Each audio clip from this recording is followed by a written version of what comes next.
Hey guys, my name is Exeter, and this is Containment. So, in this commentary, I am going to be talking about the new DLC map, Containment. Now, I know the DLC has been out for a while now, but a few weeks, but you know what, it's still kind of new, so I'm talking about the map still. Now, this map, Containment, very small. It is probably the smallest map out of all of them, but also has the most camping spots, which is notoriously the worst map out of the whole map pack. Now, this is not my opinion, but in this gameplay, you'll see this is my first game playing, and I get a really good gameplay, or I think to be really good for not knowing the map. So, I hope you guys like it. If so, hit the like button down below and subscribe for more content, and yeah. I always have to say that. It's just like wired in my brain. Whenever I say the word like, I have to add in all that other stuff. So, I'm using the suppressed Maverick, and if you guys hear someone talking in the background, I didn't mention this last game, but if you guys hear someone talking in the background, I'm sorry about that. I was talking to a friend, but for some reason my audio never records, so yeah, my audio never goes through. So yeah, his mic's really loud too in comparison to the gameplay, so yeah, sorry about that, but I'll figure it out. You know what, on the Xbox One, that doesn't happen, so yeah. If you guys would prefer, I'm going to mute the audio in this game for that reason.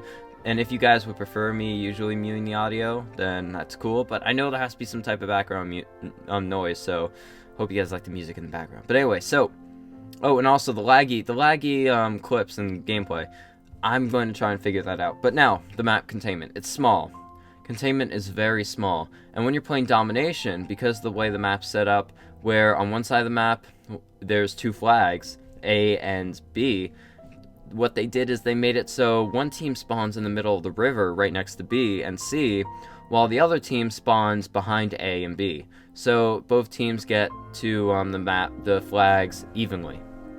Now this can be rather interesting because it causes confrontations to start within the first 5 seconds of the game due to such a close proximity. And if you could wallbang really well, you could get probably a spawn snipe, and I'm not kidding. So yeah, you might want to watch out for that if someone finds out how to do that, like a noob tube, spawn noob tube, you know, something like that. Now, the middle of the map. The middle of the map is dictated by a bridge right here. Now, the bridge is crossing over a dried out bed of a river, which you can go across, but is very hard, because enemies will be looking over, they'll probably shoot you, but it's a lot easier to do it if you stay to the edges and don't run towards the middle so much, because then you could stick to the wall and people won't be able to see you as well. Now, when you're getting to go across the edge, just make sure you always check your sides and, you know, the flag. My friend was there, so I was hoping he would help me, but he didn't help me, he sucked. But yeah, so always make sure to check your corners when you're coming up from the river, because people have the higher ground on you, and in real world confrontations and in video game confrontations, the high ground is always better, so watch out for that. Now, when you're capping flags, be aware that there's going to be a lot of buildings for people to shoot you from, because there's buildings next to every single flag in this game, and two of the flags are located, well, one's located on a building, one's located directly next to a building, another one is located inside a building, so they're all pretty close to buildings. And B flag in particular is rather interesting because you're on a rooftop, which means you can get sniped, so make sure to lay prone behind some type of cover and watch the ways to get up. There's a ladder, trash bins, and you can also get up from the roof, well, from the middle of the roof, because that has fallen in and made a concavity going into the middle of the pool room in the bar. So yeah, watch out for that. Now, as you guys see here, I want to cross, but there are guys with snipers and stuff right in front of me, so I can't really move. So I'm just making sure that they're all cleared out before I move. You can see a whole bunch of guys camping here, so I just want to make sure I get all of them before I move, so then I'm safe.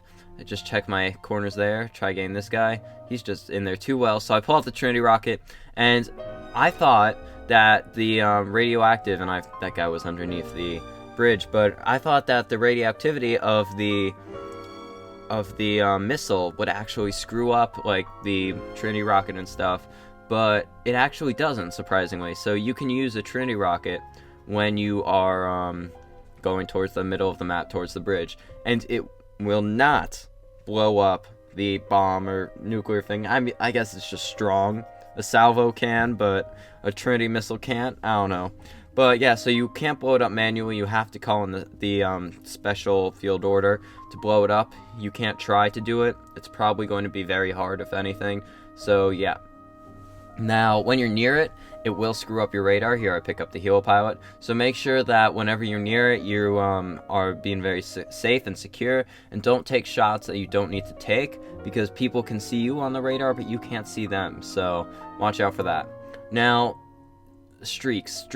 I would suggest air support is definitely good for this map, because there are a lot of open areas, but because there are ground areas like buildings and things that are very easy to camp in, I would suggest either a guard dog or vulture, maybe a griffin instead of a Helo pilot, definitely a chopper, a battle hind, and yeah, so that's pretty much all for like the assault streak tips. I don't think a sentry gun would be good for this map. I mean, it could be, but because the spawns flip constantly because it's so small, it would easily be killed after a small period of time, unless your team was able to hold one part of the map for a long time. So here you can see I'm kind of cleaning them up. They're leaving, and yeah, because I'm just getting them off the spawn, and you could see just from me flying around how small this map actually is. Now, there is a lot of area to it, meaning like a lot of buildings and stuff for the section or piece of land that it's in, but it's still really good for that whole kind of scenario. Now, the one thing that's always interesting about Call of Duty maps to me is because they're so small, how they integrate the size into a real world scenario, and I think they do it rather well. So I like this map. I like the way it turned out. The way that people play on this map isn't the best, so yeah, just watch out for that. Watch out for campers. But other than that, hope you guys like the commentary. Hope you guys like the gameplay. If so, hit that like button down below and subscribe for more content for the map, because if you guys can run a SMG or AR on this map, like a Maverick, because Maverick is very good at close range, and still be dominant, I think you will be great on this map. And also know your boundaries. Know when to camp, know when to tactical immobilize, and know when to move. So, thank you for watching. Peace out. Bye.